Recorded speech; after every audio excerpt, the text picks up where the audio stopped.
Taste the Daily.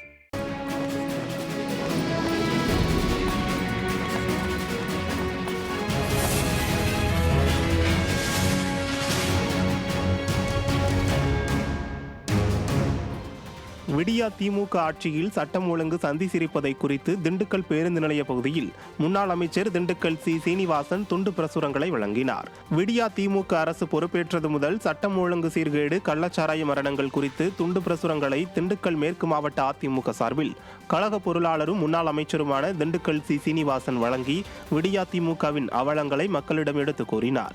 அப்போது கழக நிர்வாகிகள் ஏராளமானோர் உடனிருந்தனர். போதைப் பொருட்களின் புழக்கத்தை கட்டுப்படுத்த தவறிய விடியா திமுக அரசை கண்டித்து கடலூர் மாவட்டம் சிதம்பரத்தில் அதிமுக சார்பில் துண்டு பிரசுரங்கள் வழங்கப்பட்டது. பரங்கிப்பேட்டை மேற்கு ஒன்றியம் அதிமுக சார்பில் பி. முட்லூர் கொத்தட்டை பகுதியில் கடலூர் கிழக்கு மாவட்ட செயலாளரும் சிதம்பரம் அதிமுக சட்டமன்ற உறுப்பினருமான கே. பாண்டியன் பொதுமக்களுக்கு விழிப்புணர்வு துண்டு பிரசுரங்களை வழங்கினார். கள்ளக்குறிச்சியில் கள்ளச்சாராயத்தினால் உயிரிழப்பு, போதைப் பொருட்களின் புழக்கத்தை கட்டுப்படுத்த தவறிய விடியா திமுக அரசை கண்டிக்கும் வகையில் வாசகங்கள் இடம்பெற்ற துண்டு பிரசுரங்களை மக்களிடம் வழங்கினார். இதில் ஏராளமான கழக நிர்வாகிகள் கலந்து கொண்டு விடியா திமுக அரசின் அவலங்களை மக்களுக்கு எடுத்துக் கூறினர்.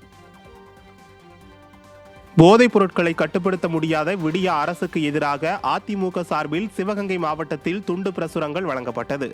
தமிழகத்தில் தொடர்ந்து நடைபெற்று வரும் கள்ளச்சாராய மரணங்கள், கஞ்சா, அபின் போன்ற போதைப் பொருட்களின் புழக்கத்தை கட்டுப்படுத்த முடியாத விடியா திமுக அரசை கண்டித்து துண்டு பிரசுரங்களை அதிமுகவினர் பேருந்து நிலையம், நேரு பஜார், அரண்மனை வாசல் உள்ளிட்ட பகுதிகளில் பொதுமக்களிடம் வழங்கினர். இதில் முன்னாள் சட்டமன்ற உறுப்பினர் நாகராஜன் உள்ளிட்ட கழக நிர்வாகிகள் கலந்து கொண்டு துண்டு பிரசுரங்களை வழங்கினர்.